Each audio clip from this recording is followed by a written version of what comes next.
Channel. నేను విజయారెడ్డి. హైదరాబాద్లో ఇల్లు సామాన్యుడికి ఒక కళ. సరే, ఉన్నత వర్గాల్ని పక్కన పెడితే ఎక్కడెక్కడి నుంచో వచ్చి ఇక్కడ ఉద్యోగాలు చేసుకుంటున్న వాళ్ళు ఆయా జాబులో నుంచి కొంత సేవ్ చేసుకొని ఇల్లు కొనుక్కోవాలని ప్రతి ఒక్కరి కళ ఉంటుంది. అయితే అందని ద్రాక్ష పుల్లన అనే టైప్లో ఏమవుతుందంటే అది ఎవ్వరికి కూడా అందనంత దూరంలో వెళ్ళిపోతుంది. ఇక తప్పనిసరి పరిస్థితులలో ఊర్లలో ఉన్న భూములు అమ్ముకొని ఇక్కడ ఇల్లులు ఏర్పాటు చేయాలనుకుంటున్నారు. ఇది ఎంతవరకు కరెక్టు అంటే చూస్తుంటే ఏ రోజుకు ఆ రోజుకు రేట్లు ఒక రేంజ్లో పెరిగిపోతున్నాయి. ఈ నేపథ్యంలో ఎప్పటికైనా ఒక రేంజ్కి వచ్చి ఆగిపోతాయా రేట్లు, లేకపోతే ఈ విధంగానే పోతాయా? నిజంగానే భూములు అమ్ముకొని వ్యవసాయ భూములు అమ్ముకొని ఇల్లు కొనుక్కోవడం ఎంతవరకు శ్రేష్టం? ఇంకొక మాట ఏంటంటే అపార్ట్మెంట్లో ఫ్లాట్ కొనేటప్పుడు ఏమేమి అడుగుతున్నారు, ఏమేమి కండిషన్స్ చూస్తున్నారు, వీళ్ళకి రావాల్సిన ఎమ్యూనిటీస్ ఏంటి, ఇవన్నీ కూడా సరిగ్గానే తెలుసుకుంటున్నారా? సో టోటల్గా ఇవన్నిటికీ ప్రతి ఒక్కరు తెలుసుకోవాల్సిన అంశాలు ఏంటి, ఇందులో క్లారిటీస్ ఏంటి, ఇవన్నీ విషయాలు మనతో తెలుసుకోవాలంటే మనతో ఉన్నారు అంటే విక్కీ రియల్ సంస్థకు చెందిన ఒక రియల్ అడ్వైజర్ అని చెప్పొచ్చు. అంటే చాలా మనం ఓపికగా వినగలిగితే మాత్రం ప్రతి ఒక్క అంశం చాలా సునిశ్చితంగా తెలుస్తుంది. మనతో ఉన్నారు రఘునాథ్ రెడ్డి గారు. సార్ నమస్తే. సార్ నమస్తే అండి. గతంలో కూడా ఒక 10 months అయింది అనుకుంటాను. 10 months అయిందండి. చాలా బాగా పబ్లిక్ రీచ్ అయింది. అంటే చాలామంది నాకు ఫోన్ చేశారు, చాలా విషయాలు తెలుసుకున్నామని. ఆ 10 నెలలకి ఇప్పటికీ పరిస్థితులు ఏమీ చేంజెస్ అయితే ఏమీ రాలేదు. సేమ్ పరిస్థితి అట్లాగే కనిపిస్తుంది. అప్పటికి ఇప్పటికి చూసుకుంటే ఒక 2000 square feetకి పెరిగినట్టే కనిపిస్తుంది. అన్నీ కూడా ఈ మధ్య కాలంలో అంటే తెలియదు మరి అది ఒక వాళ్ళ లాజికా లేదంటే సేవింగ్గా తెలియదు. అంటే 3 yearsకి ఫ్లాట్స్ ఇచ్చే వాటి మీద ఎక్కువ ఇన్వెస్ట్ చేస్తున్నారు. అది కూడా స్క్వేర్ ఫీట్ మినిమం 6,000 నుంచి 7,000 వరకు ఉంటుంది. 3 yearsకి అది ఇస్తుంటారు. ఆ లోపే ఆల్మోస్ట్ 80% అమౌంట్ వీళ్ళు కట్టించుకుంటున్నారు. రెండోది, ఖచ్చితంగా హైదరాబాద్లో ఏదైనా ఒక ఇల్లు ఉంటే బాగుండనేసి ఈ జీతాలతో ఎలాగో ఇల్లు కొనలేము. వ్యవసాయ భూముల్ని అమ్ముకొని ఇల్లు కొనుక్కునే వాళ్ళ సంఖ్య ఎక్కువగా ఉంది, అలాగే కొంటున్నారు. ఇది ఎంతవరకు కరెక్ట్? మీరు చాలా ఇంట్రెస్టింగ్ క్వశ్చన్ అండి ఇది. ఇప్పుడు real estate point of view చూసినప్పుడు చాలామంది కోరుకుంటుంది హైదరాబాద్ రావాలి, ఇక్కడ ఒక ఇల్లు కొనుక్కోవాలి, ఇక్కడ నేను సెటిల్ అవ్వాలనే ఆలోచన చాలామందికి ఉంటుంది. కానీ చాలామంది ఏమి చేస్తున్నారంటే ల్యాండ్స్ బాగా ఉన్నాయని చెప్పేసి, బాగా ల్యాండ్స్ ఉన్నవాళ్ళు అంటే రేట్లు పెరిగాయి. ఇప్పుడు మనం ఫస్ట్ పాయింట్ తీసుకుంటే ల్యాండ్ రేట్స్ ఎందుకు పెరిగాయి అనేటువంటి పాయింట్ కూడా ఆలోచించాలండి. ప్రతి ఒక్క వ్యక్తి రియల్ ఎస్టేట్లో ఇన్వెస్ట్ చేసే పర్సను షార్ట్ టర్మ్ ఇన్వెస్ట్మెంటా, మీడియం ఇన్వెస్ట్మెంటా, లాంగ్ టర్మ్ ఇన్వెస్ట్మెంటా అనేది ఒకసారి ఆయన ఆలోచించుకోవాలి. బాగా స్టడీ చేయాలండి. రియల్ ఎస్టేట్ అనేది చాలా మట్టుకు నాకు తెలిసి 80% ఇట్స్ అన్ అన్ఆర్గనైజ్డ్ సెక్టర్గానే మిగిలిపోయింది ఈ రోజు వరకు కూడా. చాలామంది కొనే వాళ్ళను చూసినప్పుడు ఏమనిపిస్తుందంటే బాగా చదువుకొని బాగా సంపాదించే వాళ్ళు కూడా మోసపోతున్నారు రియల్ ఎస్టేట్లో. దానికి కారణం ఎవరంటారు? కన్జ్యూమర్స్. ఇప్పుడు real estate point of view చూసినప్పుడు నేను ఇల్లు కొనాలి అనుకున్నప్పుడు నువ్వు ఎప్పుడు కొనుక్కుంటావు? నువ్వు జాబ్ మీద కొనుక్కుంటావా, నీకున్న అసెట్స్ ఏమైనా లిక్విడేట్ చేసి కొనుక్కుంటావా, ఏంటి అనేది నువ్వు ఫస్ట్ డిసైడ్ అవ్వాలి. ఆయన ఇంటి పక్క ఆయన కొనుక్కున్నాడు, ఇంటి పై ఆయన కొనుక్కున్నాడు అని నువ్వు ప్లాన్ చేస్తే అది ఒక లాంగ్ టర్మ్ పర్స్పెక్టివ్ కనుక ప్లాన్ చేసుకోకపోతే చాలా ఇబ్బందుల్లో పడతారు. మీరు ఒక పాయింట్ అన్నారు, ల్యాండ్స్ ఉన్నాయి అమ్ముకొని ఇల్లు కొనుక్కోవచ్చా. నేను చెప్పేది ఏంటంటే మొన్న రీసెంట్గా కేటీఆర్ గారు కూడా చాలా స్పీచ్లలో చెప్పాడు. ఆయన ఏమని, ల్యాండ్స్ అమ్ముకోవద్దండి, ల్యాండ్స్ అమ్ముకున్న వాళ్ళు నష్టపోయారు, నేనేం చేయలేనని కూడా ఆయన చెప్తూ వచ్చాడు. అంటే అడ్వైజ్ ఏంటంటే ల్యాండ్స్ ఎప్పుడు అమ్మొద్దు. ఇప్పుడు మీరు కావాల్సింది ఏంటంటే లివింగ్ కండిషన్కు మీకు ఇల్లు కావాలనుకుంటున్నారు. దానికి ఈ ల్యాండ్ అమ్మి దానికి కొనాలంటే ఈ ల్యాండ్ వాల్యూ ఎంత ఉంది మీకు? 10 లక్షలు, ఇప్పుడు 30 లక్షలు అయింది, 40 లక్షలు అయింది. ఇప్పుడు ఇక్కడ ఉన్నటువంటి కన్స్ట్రక్షన్ కాస్ట్, ఆ ఏరియా లొకేషన్ బట్టి మీకు అపార్ట్మెంట్ అంటే minimum 2 bedroom 70 lakhs, 80 lakhs, 1 crore above, 2 crores above నడుస్తూనే ఉందండి. అటువంటిప్పుడు where is the comparison between this land and an apartment? 5 ఎకరాలు అమ్మితే 1.5 కోటి వస్తుంది, ఇక్కడ ఒక అపార్ట్మెంట్ వస్తుంది. ఇదేంటి అడ్వైజబులా? నెవర్. అసలు కొనడం మానేయండి. You wait for another 4-5 years. అంటే మీరు ఒక క్వశ్చన్ అడిగారు, మరి ఎంతవరకు ఉంటుంది, రేట్స్ ఎప్పటి వరకు ఉంటాయి అని మీరు క్వశ్చన్ అడిగారు. ఈ రేట్స్ ఏమి పెరగవండి. ఇప్పుడున్న స్టాటిక్ కండిషన్ వచ్చేసింది ఆల్రెడీ. ఇప్పుడు 10,000 రూపాయలు స్క్వేర్ ఫీట్ అన్నారు, అది 10,000 మేబీ 5% 8% పెరుగుతుంది. ఎందుకంటే రేట్లు ఎందుకు పెంచుతారంటే కన్స్ట్రక్షన్ కాస్ట్లో స్టీల్ కానివ్వండి, మెటీరియల్ కాస్ట్ కొంత పెరుగుతూ ఉంటుంది. ఒక బిల్డర్ ఏం చేస్తాడు, అతను క్యాపిటల్ ఉండదు కాబట్టి క్రెడిట్లో తీసుకుంటాడు. క్రెడిట్లో తీసుకున్నప్పుడు ఇంట్రెస్ట్ బర్డెన్ పడుతుంది కదా అతనికి. అది ఎవరి మీద లోడ్ చేస్తాడు? మన మీదనే కదా. ఇవన్నీ పారామీటర్స్ ఉంటాయి కాస్ట్కి. కాబట్టి నా అడ్వైజ్ ఏంటంటే దయచేసి ల్యాండ్స్ అమ్మకండి. మీకు ఉండాలంటే మీ దగ్గర ఉంది 1.5 కోటి బట్టి ఇల్లు తీసుకోవాలని అనుకుంటున్నారు. అటువంటిప్పుడు మీరు 25% పే చేయాలి కదా మీరు. అంటే at least you have to spend 30 lakhs from your pocket. మీరు 30 lakhsను అలాగే సేవింగ్స్ పెట్టుకొని మీరు why don't you join in rented house for another 3-4 years. ఆ టైం కల్లా మీకు ల్యాండ్ వాల్యూ పెరుగుతుంది కదా. ఎప్పుడైనా ల్యాండ్ వాల్యూ పెరుగుతుంది కానీ బిల్డింగ్ వాల్యూ అయితే పెరగదండి. ఇక్కడ ఏమవుతుందంటే కొన్ని మనం విల్లాల నుంచి ఒకసారి ఎస్, విల్లాల విషయానికి వస్తే గతంలో సపోజ్ ఎల్బీ నగర్ కావచ్చు, ఇందు అరణ్య కావచ్చు, కొన్నిటికి అప్పట్లో 60-70 lakhsకి విల్లాస్ వచ్చినాయి.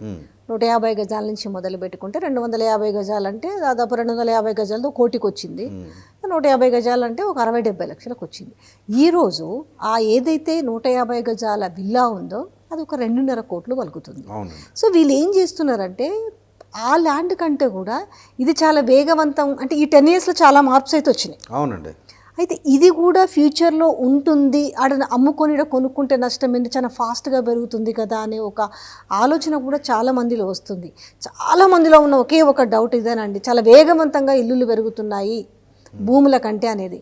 అయితే ఇది మీరు అన్నట్టుగా అంటే మనం చూస్తూ ఉన్నాం. మనం ఒక 10 months బ్యాక్ మాట్లాడుకున్న దానికి ఇప్పటిదానికి రేటు పెరిగింది కానీ ఇంకా తగ్గలేదు. అవును. వ్యవధి పడుతుందా? ఈరోజు 1 కోటి రూపాయలు పెట్టుకున్న ఇల్లు ఫర్దర్గా 2, 3, 4, 5, 6 ఇట్లా పెరుగుకుంటూ పోతుందా? ఉందా అవకాశం? అంటే మీకు ఈ పాయింట్కి ఏంటంటే ఎస్కలేషన్ ఉంటుందండి. 5-10% ఉంటుంది. అంతేగాని మీరు 20%, 30% ఉండదు. మీరు 1 కోటి రూపాయలు వచ్చేది 3 ఏళ్ళకి ఎంత వస్తుందండి? ఇంకో 10 lakhs, 15 lakhs పెరుగుతుంది. ల్యాండ్ కాస్ట్ ఒక్కసారి అబ్నార్మల్గా అయితే పెరగదు కదా. ఇక్కడ బిల్డర్స్ ఏం చేస్తున్నారు? Kokapet, Gandipet, Narsingi, outer ring road చుట్టుపక్కల ఉన్నటువంటి ఏమైతే ఏరియాలు ఉన్నాయో 5-6 kilometers అక్కడే ల్యాండ్ కాస్ట్ను విపరీతంగా పెంచేసుకున్నారు తప్ప ల్యాండ్ కాస్ట్ వీళ్ళు పెంచింది తప్ప వేరే వాళ్ళు పెంచింది కాదండి. మీరు కోకాపేటలో ఫర్ ఎగ్జాంపుల్ ఒక బిల్డరు 60 కోట్లు పెట్టి ఎకరం తీసుకున్నాడు. ఆయన ఏ రేటుకి అమ్మాలి? ఆక్షన్లో మీరు 60 కోట్లు పెట్టి తీసుకున్నారు. ఆక్షన్లో అందరు కలిసి 30 కోట్లు అంటే 30 కోట్లకే వచ్చేది కదా. But why you spend 60 crores? దానికి రిపర్కషన్స్ ఏమున్నాయి? దానికి ఎవరు కొనాలి? దాన్ని అంత కన్జ్యూమర్ మీదనే వేయడం. ఇప్పుడు నేను చూస్తున్నాను ఔటర్ రింగ్ రోడ్ వెళ్తే కార్లో వెళ్తుంటా చూస్తుంటా, అసలు ఈ బిల్డింగ్స్లో ఉన్నారా అనే డౌట్ ఇప్పటికీ ఉన్నది నాకు. ఎన్ని టవర్స్ అండి, కంప్లీట్ టవర్సే. ఇటు చూసినా మనకి ఇటు చూసుకుంటే ఉన్నారా లేరా అనేది డౌట్. కొత్తవి అవుతూనే ఉన్నాయి, మరి పాతవి అలాగే ఉన్నాయి. తగ్గుతాయి అంటే ఇప్పుడు యావరేజ్గా చెప్తున్నారు హైదరాబాద్లో 1 లక్షకు పైగా కట్టి రెడీగా ఉన్నాయి అనేసి మనం చాలా రోజుల నుంచి వింటున్నాం. మళ్ళీ కొత్త కనిపిస్తూనే ఉన్నాయి, రేట్లు ఎక్కువ తగ్గటం లేదు. అసలు ఇదంతా చూస్తే మాయ అనిపించడం లేదా? అబ్సల్యూట్లీ మీరు అనేది పాయింట్. ఇప్పుడు హై రైజ్ బిల్డింగ్స్ హైదరాబాద్కి అవసరమా అనేటువంటి మీరు అనే క్వశ్చన్కు నేను ఎగ్జాంపుల్ తీసుకుంటే అవసరం లేదు అని ఖచ్చితంగా చెప్పగలను నేను. ఎప్పుడు హై రైజ్ కడతారండి? బాంబే తీసుకోండి, అక్కడ ల్యాండ్ అవైలబిలిటీ లేదు కాబట్టి మీకు అన్లిమిటెడ్ ఎఫ్ఎస్ఐ 40 అంతస్తులు 50 అంతస్తులు వెళ్తున్నారు. ఇక్కడ ల్యాండ్ ఎనార్మస్గా ఉన్నాక మీకు ఈ 50 అంతస్తులు అవసరమా? దీనికి ఉండే నెగటివ్ పాయింట్స్ ఏంటంటే మీరు 40 అంతస్తులు 50 అంతస్తులు ఉంటున్నారు కానీ మీకు అక్కడ ఏంటంటే negative impact, environmentally negative impact, financially you are losing. Third point ఏమొస్తుంది మీకు? Health benefits point of view. మీ కాంక్రీట్లో అక్కడ ఉంటే recent pollution control board of India వాళ్ళు చెప్పింది nationally internationally 30-40% pollution is coming from this buildings.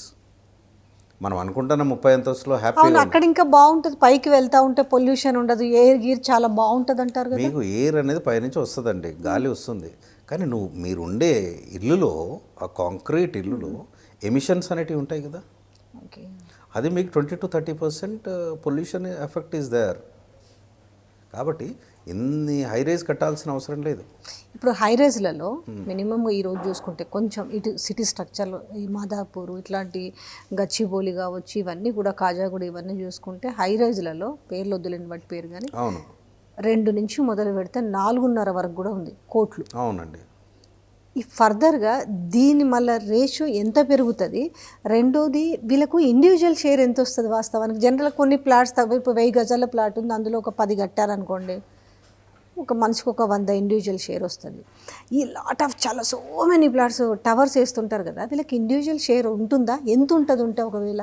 ఇది మంచి క్వశ్చన్ అండి. ఇది చాలామంది క్యాలిక్యులేట్ చేయరు. ఎందుకంటే రిపీటెడ్ బిల్డర్ ఏదో ఉన్నాడు XYZ వెళ్తూ ఉంటారు, బుక్ చేసుకుంటూ ఉంటారు. మీరు 30 ఎకరాలలో 80% ఓపెన్ స్పేస్, 20% బిల్డింగ్ అని అంటాడు అతను. ఎందుకంటే అన్లిమిటెడ్ FSI ఇచ్చారు కాబట్టి గవర్నమెంట్, మీరు ఎన్ని 100 అంతస్తులు కూడా వేసుకోవచ్చు. కాబట్టి అతను ఏం చేస్తారంటే చుట్టూ ఉన్నదంతా పార్క్స్కు, చిన్న క్లబ్ హౌస్కు, ఎమ్యూనిటీస్కు పెడతాడు. ఎమ్యూనిటీస్ పెట్టినప్పుడు ఏం చేస్తున్నాడు, మీకు యూడిఎస్ అనేది అక్కడ అతను ఇచ్చే యూడిఎస్కి మీకు ఒక 100 గజాలో 200 గజాలో మీకు యూడిఎస్ ఇస్తే అందులో మీకు యూజబుల్ అనేది 20% ఉంటుంది. అంటే మీకు ఒక 20 ఎకరాల్లో కనీసం ఒక 8,000 అపార్ట్మెంట్ కట్టాడు అనుకోండి. 8,000 అపార్ట్మెంట్లలో అతను అది యూడిఎస్ కంప్లీట్గా డివైడ్ చేసి ఇవ్వడు. ఎందుకంటే అది జనరల్ ఎమ్యూనిటీస్కి పోయింది కాబట్టి మీకు ఓన్లీ కన్స్ట్రక్టెడ్ ఏరియా ఏదైతే ఉందో దాంట్లో మాత్రం ఇస్తాడు. అది వెరీ లెస్, చాలా తక్కువ వస్తుంది. మీరు అనొచ్చు తక్కువ ఇస్తున్నాడు యూడిఎస్, మరి కాస్ట్ ఎక్కువ ఉంది, అపార్ట్మెంట్ 3 కోట్లు 4 కోట్లు అని మీరు హై రైజ్ అనేసి అమ్యూనిటీస్ అనేసి పెట్టే కదా. హై రైజ్ అయినా కానీ అతను ఏం చేస్తున్నాడు, మిగతా ల్యాండ్ కాస్ట్ ఉంది కదండి, మీకు క్లబ్ హౌస్కి ఇచ్చింది ఉంది, స్విమ్మింగ్ పూల్, అవి కూడా యాడ్ చేస్తాడు కదా, లోడింగ్ కదా. దీని మీద లోడ్ చేసేవారు కాస్ట్ పెరిగిపోయింది. అది జనరల్గా కస్టమర్ గమనించుకోవాల్సి ఉంటుంది. ఏ రేంజ్ వరకు ఇప్పుడు ఒక 4 కోట్లు పెట్టి ఒక 4 అంటే అంతే కొనుక్కున్నాం అనుకోండి, ఏది హై రైజ్లోనే, అంటే ఒక 10 ఏళ్ళు కావచ్చు, ఒక 15 ఏళ్ళు కావచ్చు, ఒక 20 ఏళ్ళు కావచ్చు, ఎంత వరకు పెరిగే అవకాశం ఉంటుంది, ఎక్కడ స్టాప్ అయిపోయే అవకాశం ఉంటుంది? ఇప్పుడు ఒకటండి, ప్రైస్ మ్యాటర్ చూస్తే ఇప్పుడు మీకు ఆల్రెడీ సాచురేషన్ వచ్చేసిందండి. ఇప్పుడు చాలా బిల్డర్స్ ఉన్నారు, సిటీలోనే కడుతున్నారు, మ్యాక్సిమం ఔటర్ రింగ్ రోడ్కు 5-6 కిలోమీటర్ల లోపలే కడుతున్నారు. ఇప్పుడు వాళ్ళ కాంపిటీషన్ బాగా పెరిగిపోయింది. 10,000, 12,000 ఆ రేంజ్లో కడుతున్నారు. ఇంకా పెరగడం అనేది 5 to 10% కంటే పెరగదండి. There is no chance. ఎందుకు అంటున్నానంటే దానికి కన్జంప్షన్ కూడా ఉండాలి కదా. 2,000 అపార్ట్మెంట్లు కొనేవాళ్ళు ఎంతమంది అండి? ఇప్పుడు మీకు ఆ సెగ్మెంట్ కొనేవాళ్ళు నాకు తెలిసి 10 to 15% ఉంటారు. కానీ ఇవన్నీ ముందు బుక్ చేసుకుంటున్నారు. అంటే 3 yearsకి ఫ్లాట్స్ అందజేస్తామని ఒక స్కీమ్ ఒకటి పెట్టారు. ఆ లోపుగా మనము 3 yearsలో మెల్లగా 4-5 ఇన్స్టాల్మెంట్లు పెట్టేస్తారు. ఆ డబ్బుని సపోజ్ 2 కోట్లు అవుతుంది అనుకో ఫ్లాట్, ఒక 3-4 ఇన్స్టాల్మెంట్స్ ఇస్తారు. 3 yearsకి ఆ ఫ్లాట్ ఇస్తారు. ఈ బిజినెస్ కూడా బాగా నడుస్తుంది అనుకో. ఇది మీరు అన్నది డిఫరెంట్ సబ్జెక్ట్. మీరు అనే పాయింట్ ఏంటంటే 3 సంవత్సరాల్లో ఇస్తాము అంటే ఇప్పుడు 6,000 అమ్ముతున్నారు ఫర్ ఎగ్జాంపుల్, అవును, నేను 3,000కి ఇస్తాను అంటాడు, అంతే కదా. ఈ పాయింట్ 6,000కి ఇస్తున్నాడు. ఇప్పుడు పెద్ద తేడా ఏముండట్లేదు, దీనికి దానికి పెద్ద తేడా అంటే ఒక 1,500 అట్లా డిఫరెన్సెస్ ఉంది. సో ఇప్పుడు వీళ్ళు అంత పెట్టి కొనుక్కుంటున్నారు కదా, 3 years చేరేసరికి ఆ రేటు ఎంత ఇంక్రీజ్ అయ్యే అవకాశం ఉంటుంది? మీకు వీళ్ళు కొనేవాళ్ళు అతను చెప్పేది ఏంటి, 3 yearsలో ఇస్తా అంటున్నాడండి. 3 yearsలో అంటే అతను బిల్డర్ ప్రొఫైల్ కూడా చూడాలండి. మీరు బిల్డర్ ప్రొఫైల్ చూడకుండా, నేను ఒకటే చెప్తున్నానండి వ్యూవర్స్, పాయింట్ నెంబర్ 1, ఏ బిల్డర్ ప్రొఫైల్ చూడండి. కానీ ఇప్పుడు అన్నీ మంచి మంచివి వస్తున్నాయి కదండి, అంటే పేరున్న బిల్డర్సే వచ్చి పెద్ద పెద్దవి కడుతున్నారు. పేరున్న బిల్డర్స్ ట్రాక్ ఏంటో చూడండి. 4 ఏళ్ల కింద నేను బాగా కట్టానండి, ఇప్పుడు నేను కట్టేది గ్యారంటీ ఉండదండి. రేపు నేను 5 ఏళ్ళ తర్వాత నేను ఉంటానో లేదో కూడా తెలియదండి. This the situation in the market. కొందరు బిల్డర్ల పేరు చెప్పకూడదు కానీ వాళ్ళు నెంబర్ ఆఫ్ లాంచెస్ చేస్తున్నారు. అవును, మరి వాళ్ళ బిల్డర్ నా దగ్గరికి రండి, మీరు వికీరియల్కి రండి, వికీరియల్ అడ్వైస్ తీసుకోండి, నేను వాళ్ళ బిల్డర్స్ దగ్గరికి పోవద్దనే అంటాను క్లియర్గా. ఎందుకు అట్లా? వాళ్ళ డెలివరీస్ ఎక్కడెక్కడ చేశారు ఏంటి అనేది కరెక్ట్ ట్రాక్ లేదు. ఇప్పుడు 4 ఏళ్ళ నుంచి అడ్వర్టైజ్మెంట్ ఇస్తున్నారు, ఫుల్ పేజ్ అడ్వర్టైజ్మెంట్స్, వాళ్ళు ఎక్కడెక్కడో లాంచ్ చేస్తున్నారండి. లాంచ్ చేసి ఎక్కడ కట్టాడు, ఆక్యుపెన్సీ ఎక్కడ ఉంది, మీ ట్రాక్ రికార్డ్ ఏముంది, అదే కంప్లీట్ కాలేదు, ఇది చేస్తామని ఏం గ్యారంటీ ఉంటుంది? కాబట్టి నేను అనే సలహా ఏంటంటే, I'm not blaming the builders, I'm not blaming anybody. కాకపోతే మీరు అంత త్వరగా డిసిషన్ తీసుకోకండి. రియల్ ఎస్టేట్ ఏమీ అవ్వదు. మీ దగ్గర ఉన్న డబ్బు మీ దగ్గర పెట్టుకున్నంత సేఫ్ ఇంకోటి కాదు. తొందరపడి అందులోకి వెళ్తే మీరు బయటికి రావడం కష్టము. ఇదే నా సలహా అండి. ఇంకొకటి, అపార్ట్మెంట్లలో కొనుక్కునే వాళ్ళకి వచ్చే పోర్షన్ ఏంటి, వాళ్ళు ఇచ్చేది ఏంటి, మెయిన్ ఇప్పుడు పెడుతున్న కాన్సన్ట్రేషన్ అంటే జనరల్ యాజ్ ఏ మనం కూడా నార్మల్ పర్సన్ మేము కూడా కొనడానికి వెళ్తే ట్యాప్స్ ఏమి ఇస్తున్నారు, లేదు మనం ఇంకా అడిగితే మీరు డబ్బులు ఇస్తే మేము యాడ్ చేసి పెడతామంటున్నారు, ఏం డోర్స్ పెడుతున్నారు, ఫ్లోరింగ్ ఏంటి, ఇవన్నీ ఇండివిజువల్ షేర్ ఒకటి మాత్రం చూసుకుంటున్నారు. రిమైనింగ్ ఇంకేమన్నా మర్చిపోతున్నారా? టెర్రస్ లాంటివి, పైన కూడా షేర్ వస్తుందా? ఇప్పుడు అపార్ట్మెంట్లో తీసుకుంటాం కదా, పైన ఉంటుంది. కాకపోతే ఈ రోజుల్లో బిల్డరు పైన కూడా వేసుకుంటున్నారు. కొన్నాళ్ళు వాళ్ళు ఉండేసి దాన్ని కూడా అమ్మేస్తున్నారు. వీళ్ళకి ఏమేమి ఉంటాయి అసలు రైట్స్? అపార్ట్మెంట్లో ఫ్లాట్ తీసుకునే వాళ్ళకి చాలామందికి తెలియకపోవచ్చు మేబీ. ఒక ఫ్లాట్ కొనాలప్పుడు వాళ్ళు పరిశీలించాల్సిన అంశాలు ఏంటి? ఇది మంచి క్వశ్చన్ అండి. మీరు అపార్ట్మెంట్ కొనాలన్నా, ల్యాండ్ కొనాలన్నా, ఏది కొనాలన్నా కానీ ఫస్ట్ పాయింట్ ఏంటంటే ఆ లీగల్ డాక్యుమెంట్ అడగండి. There is a book called the document book అంటారు. అంటే ఆ ఏరియాకి సంబంధించి మీరు కట్టే ల్యాండ్ గురించి మొత్తం link set of the document. కానీ ప్రతి ప్లాట్కి ఇస్తారా వాళ్ళు? ప్రతి ప్లాట్కి ఇవ్వాలి కదండి. We have to demand them. ఇప్పుడు ఏమవుతుంది, మీరు కొన్నారండి, రేపు మీరు లోన్కి వెళ్ళాలనుకుంటారు, రేపు వేరే వాళ్ళకి అమ్మాలనుకుంటారు, మళ్ళీ link set of the documents అతనికి ఇవ్వాలి కదా. ఎక్కడి నుంచి వచ్చింది, ఏ బిల్డర్ కట్టాడు, మరి ఆయన ల్యాండ్ లార్డ్కి ఈయనే కొన్నాడా లేదా, ల్యాండ్ డెవలప్మెంట్కి తీసుకున్నాడా ఏంటి, డెవలప్మెంట్ అగ్రిమెంట్ ఏంటి, టర్మ్స్ అండ్ కండిషన్స్ ఏం మెన్షన్ చేశాడు, ఇది నీకు కావాలి డాక్యుమెంట్ బుక్. ఇది లీగల్ డాక్యుమెంట్ బుక్ అంటారు. మీరు చెన్నైలో తీసుకోండి, బెంగళూరులో తీసుకోండి, ఆల్ అదర్ మెట్రోస్లో నేను చూసింది ఏంటంటే డాక్యుమెంట్ బుక్ ఆఫీస్లో పెడతాడు. మీరు మీ లాయర్ని తీసుకెళ్ళి చెక్ చేయించుకోవచ్చు. Okay, if it is clear fine. Next మీరు కడుతున్నారు, ఫ్లోర్ ప్లాన్ ఏంటి, మీరు అమ్యూనిటీస్ ఇస్తారంటే ఏమి ఇస్తున్నారు. బ్రోషర్లో రాసేది వేరే ఉంటుంది, అతను చేసేది వేరే ఉంటుంది. అది కరెక్ట్గా ఉందా, ఫైన్. అప్పుడు ఏంటి, మీరు కొనాలనుకున్నప్పుడు ప్రైస్ ఏంటి. ఇప్పుడు అమ్యూనిటీస్ ఎక్కువ ఇచ్చి బిల్డింగ్ ఎలివేషన్ కానీ, ఆర్కిటెక్ట్ ప్లాన్ కానీ ఇలాంటివి చేసినప్పుడు ఏమైందంటే సేమ్ ఇక్కడ నేను కడుతున్నాను, మీరు అక్కడ కడుతున్నారు. అటువంటిప్పుడు ఏంటంటే నా ఆర్కిటెక్ట్ ఈజ్ డిఫరెంట్, నా cost of construction, the planning is different, మీది డిఫరెంట్. కాబట్టి మీరు 5,000 అంటే నేను 6,000 అనొచ్చు, ఎందుకంటే గ్యాప్ ఉంది కదా. అదేంటి అనేది కూడా చెక్ చేసుకోవాలి. మీరు ఆర్కిటెక్ట్ వాడుతున్నారంటే ఏ ఆర్కిటెక్ట్ అనేది you should know about the architect.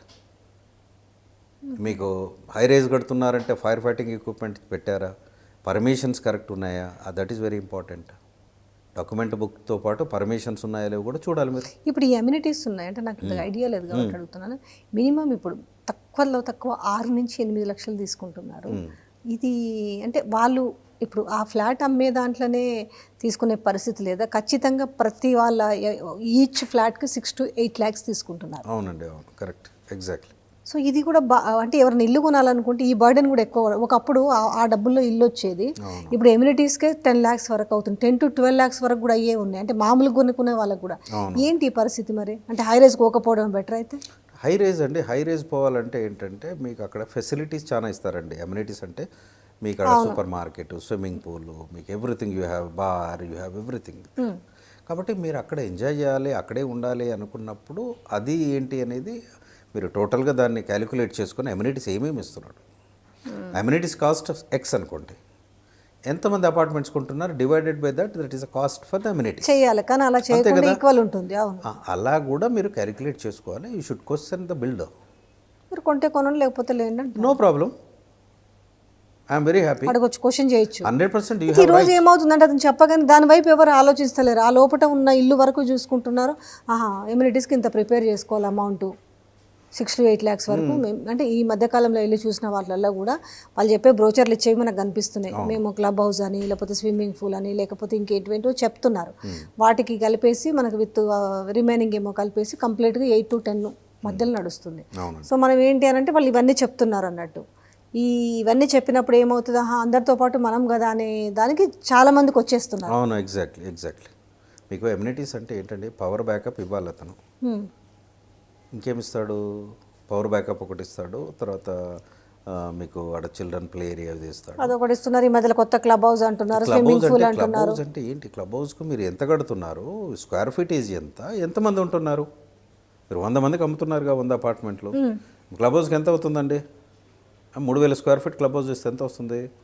2,000 రూపాయలు వేసుకున్నా కానీ ఎంత, దాని కాస్ట్ 60 లక్షలు 70 లక్షలు వచ్చింది. డివైడెడ్ బై అంటే ఎంత వస్తుంది? 4-5 లక్షలు వస్తుంది.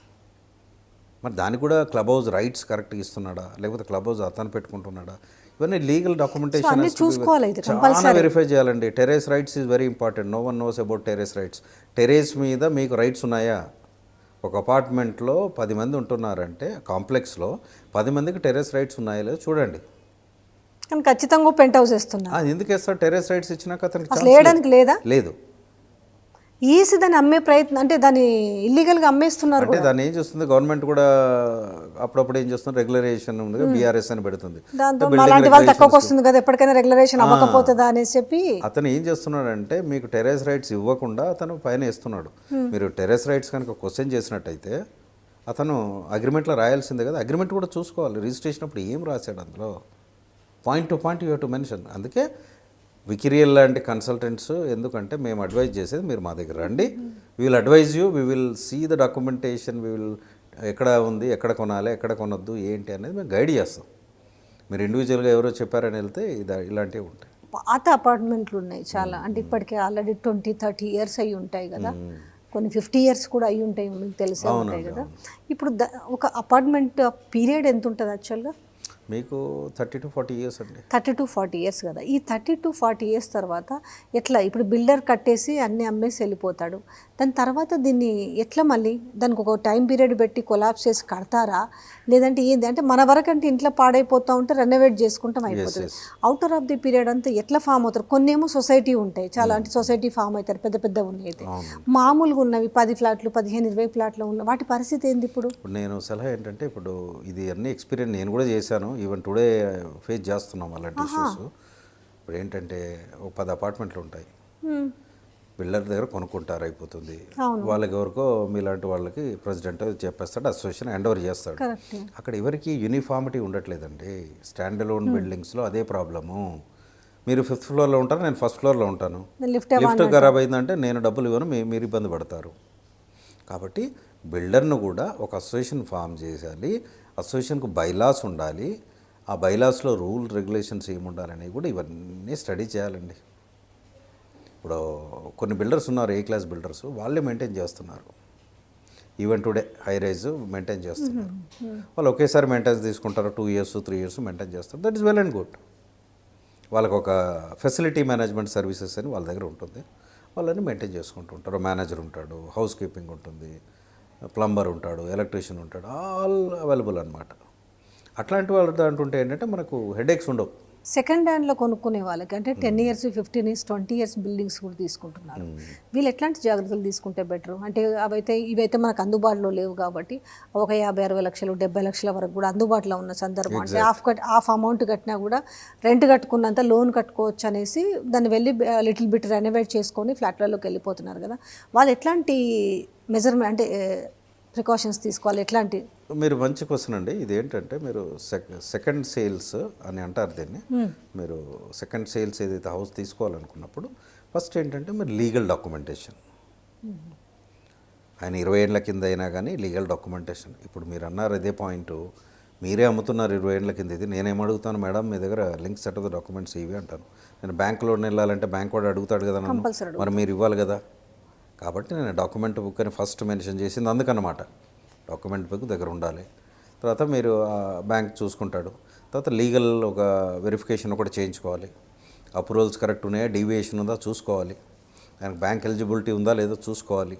బిల్డింగ్ లైఫ్ ఏంటి, age of the building is 10 years 20 years, దేంట్లో మెన్షన్ అయి ఉంటుంది. అదే మనకు తెలుస్తుంది కదా, ఏ రోజు రిజిస్ట్రేషన్ అయిందంటే అప్పటి నుంచి మనకు తెలుస్తుంది కదా. ఓకే, అది మనకు కూడా మనకు తెలుస్తుంది. మీ డాక్యుమెంట్ చూస్తే మీ బిల్డింగ్ మోరల్లెస్ నేను చెప్తాను కదా, దానికి డిప్రిషియేషన్ ఉంటుంది కదా.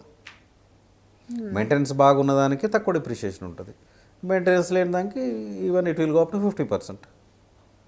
చెదలు వస్తూ ఉంటుంది, వాటర్ వస్తూ ఉంటుంది, వాటర్ లాగింగ్ ఉంటుంది, ఇవన్నీ ఉంటాయి కదా. డ్రైనేజ్ ప్రాబ్లం ఉంటుంది, లీకింగ్ ప్రాబ్లం ఉంటుంది, ఇవన్నీ ఉంటాయి కదా. దాన్ని బట్టి వేటు గో ఫర్ ద ప్రైసింగ్. దాని పక్కకి ఏం అమ్ముతాడు, 6,000 అమ్ముతున్నాడు అనుకోండి, మనం 30% తక్కువ అడగవచ్చు. కొత్తది 6,000 అమ్మినప్పుడు దాని మీద -30% అడగవచ్చు. కాకపోతే ఏంటంటే రియల్ ఎస్టేట్లో ఇప్పటికీ నాకు బాధాకరమైన విషయం ఏంటంటే అందరూ చదువుకున్నారండి, అందరూ క్వాలిఫైడ్. 5,000 రూపాయలు 2,500 కంటే లైన్లు కట్టి డబ్బులు కట్టారు, ఇష్యూ హ్యాస్ కమ్. అంటే ఏం ఆలోచిస్తారంటే ఎక్కడ తక్కువ, అది మెయిన్ అది ఆ మూమెంట్లో ఉన్నది ఏంది, నేను ఏదో కొనుక్కోవాలి, ఆ మూమెంట్లో తక్కువగా వస్తుందన్న చోట పరిగెట్టడం ఎక్కువ ఉంటుంది. జనరల్గా అదే జరుగుతుంటుంది. ఒకటండి, ఇప్పుడు మీకు ఎలా ఉంటుంది, gold is gold always, gold is gold. Correct. Some times rolled gold looks better than gold. అదే కదా జరుగుతున్నది. మీరు ప్రీ లాంచ్లని అత్యాశలకు పోయి ఉన్న డబ్బు పోగొట్టుకొని రోడ్ల మీద పడి పోలీస్ కేసులు ఇవన్నీ అవసరమా?